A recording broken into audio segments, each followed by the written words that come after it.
Belle mademoiselle, je suis triste. Moi aussi, vilain crapaud. Je suis triste parce que je suis vilain. Tu n'es pas vilain crapaud. Non. Attends, je suis triste parce que je suis belle. Elle répond en écho, ça. Pas mal. Après, alors, parce que... Ouais. Oui, tu n'es pas vilain. C'est bien, ça. Ouais. Vas-y. Je suis triste parce que je suis vilain. J'aime les histoires d'amour, tu sais. J'aime quand tout à coup il y a quelque chose qui... Ça titille, tu dis, waouh, mais c'est quoi cette histoire-là? Et bien évidemment que si tu fais toujours la même chose, ça n'arrive pas. Tout le monde vient te Je voir. suis triste parce que je suis laid et que je suis tout seul. Donc si tu t'installes dans un langage bien maîtrisé, connu et tranquille, pourquoi pas travailler dans un bureau? Je veux dire, c'est pas intéressant ça. Ce qui est intéressant, c'est le risque.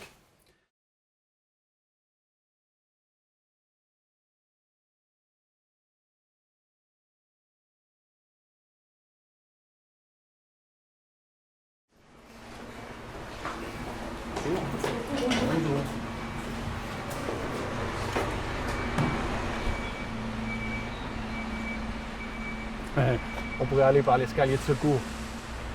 C'était l'angle, le bâtiment, il y a 2 fenêtres et puis 3 de l'autre côté. On a créé le spectacle Rouille. Ouais. Juste après le crocodile, on est reparti avec la même équipe. Marido ne pouvait pas parce qu'elle avait des questions de job. Elle avait un job qui lui prenait trop de temps. Pour moi, il y avait quelque chose qui était très proche de mes aspirations les plus lointaines, quoi, les plus folles, quoi. 2, 3, 4. Que dire? Christophe avait amené un texte. On avait décidé de travailler sur un petit peuple de la forêt. Tout à coup, Massimo nous fait travailler des choses très physiques, des rythmes, des déplacements et tout ça. On se dit non, mais on ne veut pas refaire les Hommes crocodiles, on veut faire autre chose, il faut qu'on parte dans un autre style et tout. Et Christophe, pris d'une grosse colère, a pris son texte et l'a envoyé dans la forêt en disant « On me fait chier !» Et on est reparti de là vraiment à zéro, quoi, en disant « Bon, pas de texte, pas de... » Et on recommence à zéro. Qu'est-ce qu'on fait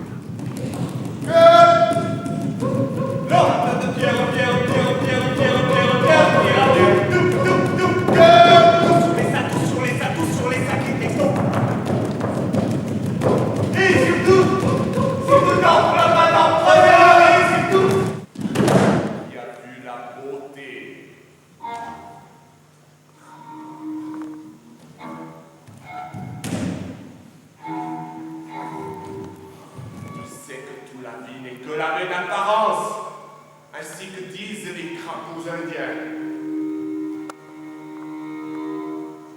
Qu'as-tu à craindre, ainsi triste et clopé que je suis?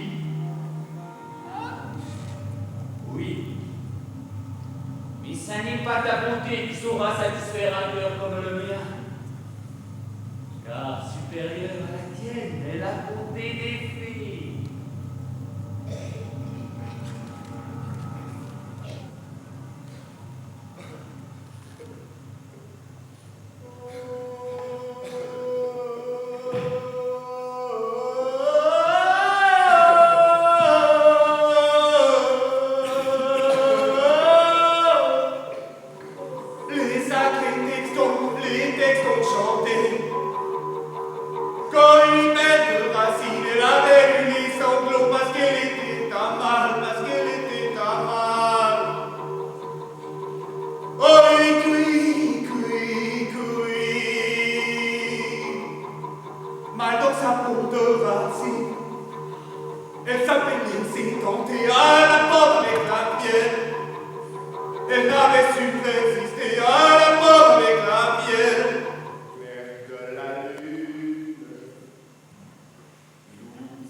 trois petits personnages qui sont là, qui évoluent dans un monde qui leur échappe en fait complètement, et puis qui essayent de survivre dans ce monde-là, quoi.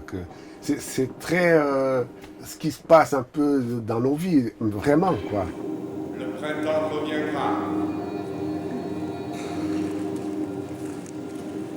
Tu vois la manipulation du corbeau, dans une main tu as la tête du corbeau, dans la main même il y a la lumière qui part dans le nez du corbeau, donc c'est une lumière portée, et puis dans l'autre main tu as l'aile de l'animal, avec la possibilité de faire évidemment absolument toutes sortes de grandeurs, de direction, de petitesse, de... Ce côté un peu, justement, qui est un peu décalé, quoi. C'est entre deux. C'est des personnages qui sortent de l'ordinaire, effectivement. Très rythmé, comme ça, très rythme, en fait.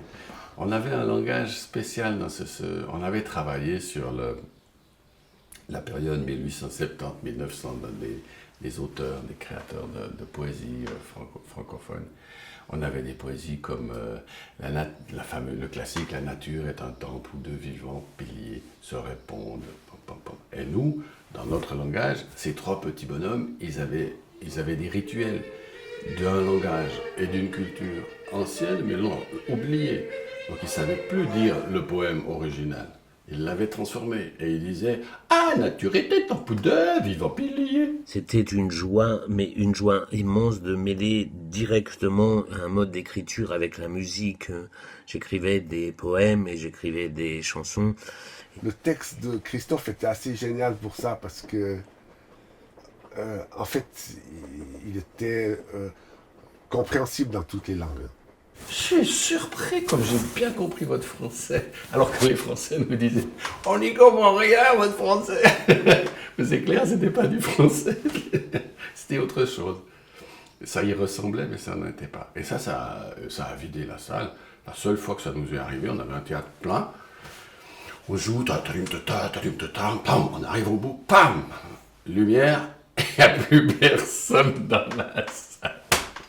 Il restait le dernier rang des potes russes, les 18 comédiens de la compagnie russe, qui étaient debout. Ils étaient rentrés, il n'y avait plus de chaises, donc ils étaient restés debout derrière.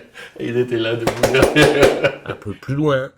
2, 3, 4. Donc le processus d'écriture s'en va. Il y a sur l'envie d'un ensemble, d'une dramaturgie. On va, qui n'existe pas encore, d'une histoire. On va essayer de monter une histoire. L'histoire, elle se monte d'abord avec les images. Ça, ce sont les images ou les envies d'images qui le texte on est obligé de le pondre pour accompagner l'image, et après on est obligé de le retravailler de façon à ce qu'il s'incruste dans l'image. C'est l'image qui est la plus importante. C'est pas la longueur de la phrase qui est importante, c'est ce qui est dit, comment c'est dit, et comment à chaque fois l'image peut supplanter le dialogue. Il faut couper les dialogues. O-U-I, c'était comme ça. Puis ça, c'est l'énergie pure, donc en fait, peu importe la langue, ça a été compris, vu qu'on a joué en URSS, en Angleterre aussi.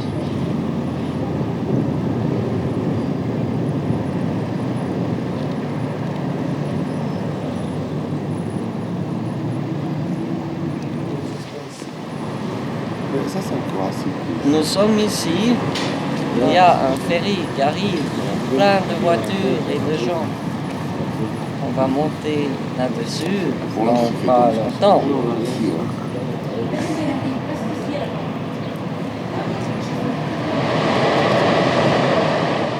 C'est le seul spectacle du Guignol qui est entré dans le hymne de Charleville. Les appelés, c'est tombé à la pomme avec la pierre.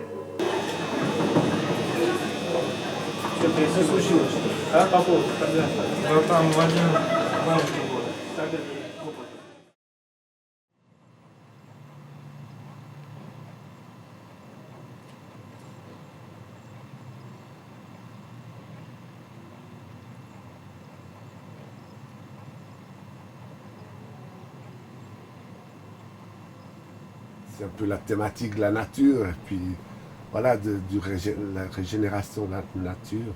Elle est habitée d'esprits. Je veux dire, il y a des lutins partout, il y a des esprits dans la forêt, il y a des champignons qui cachent quelque chose, il y a des lichens et des mousses sous lesquelles ça grouille. Qui est là? Moi, j'aime cette interrogation. Au théâtre, je pense qu'elle est fondamentale. C'était une des grandes mises en scène de Brooke sur le travail de Shakespeare, c'est « mais qui est là ?»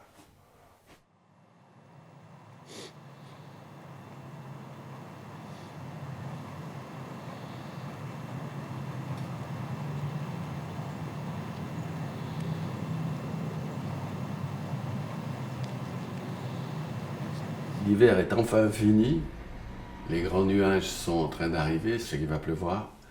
C'est la première scène du spectacle. Hein. C'est le temps d'aller rechercher la racine sacrée qui va nous amener le printemps.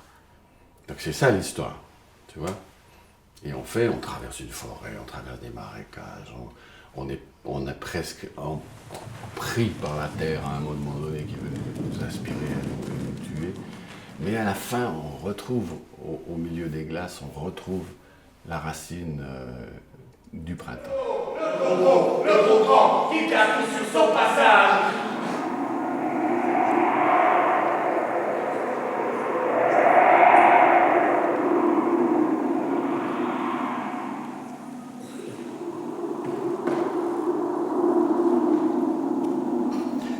Alors aussi peut-être parce que depuis le début du Guignol, il y avait toujours eu des binômes avec des femmes. Avec Marie Dominique principalement, qu'elle prenait beaucoup de place. C'était la personne pivot autour de laquelle les choses se passaient. Et le fait qu'elle ne soit pas là, ben, ça a effectivement changé profondément le travail, c'est sûr.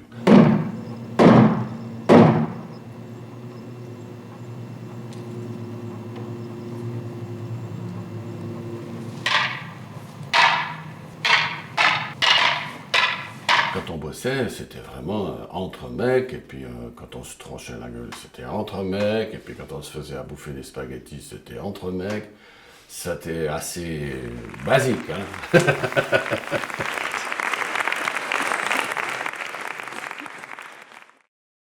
Une malle comme ça. La Madame Alice est arrivée juste après. Dedans, et puis voilà, puis moi j'avais 2-3 instruments comme ça, puis je jouais. Puis voilà.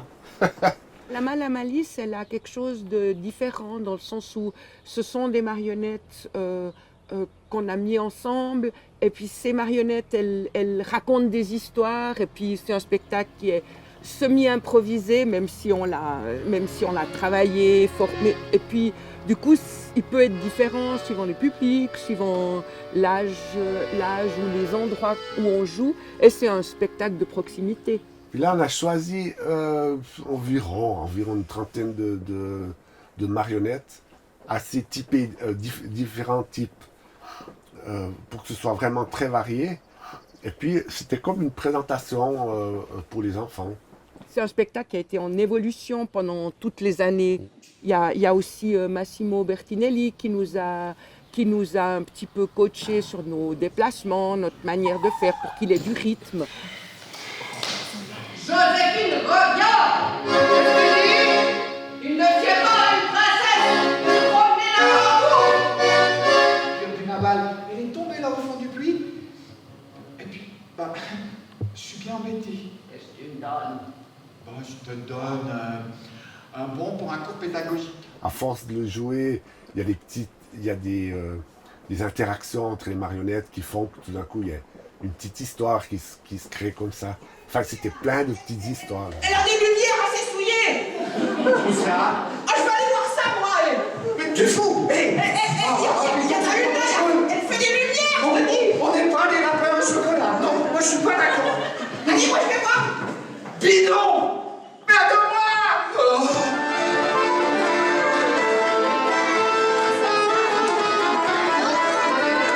Dis-moi les nouvelles du pays. Ça va comment? Il est loin, j'ai pas l'argent pour téléphoner, tu sais. Par contre, j'ai un bon travail. Et ça, c'est le spectacle qui a duré le plus longtemps, en fait. Effectivement, il a fallu choisir, là. En 95 et en 95. En 95, j'ai dû choisir, est-ce que je laisse tomber les marionnettes et puis je reprends un boulot d'enseignant à fond, ou bien je laisse tomber l'enseignement et puis, on verra bien. J'ai choisi, on verra bien.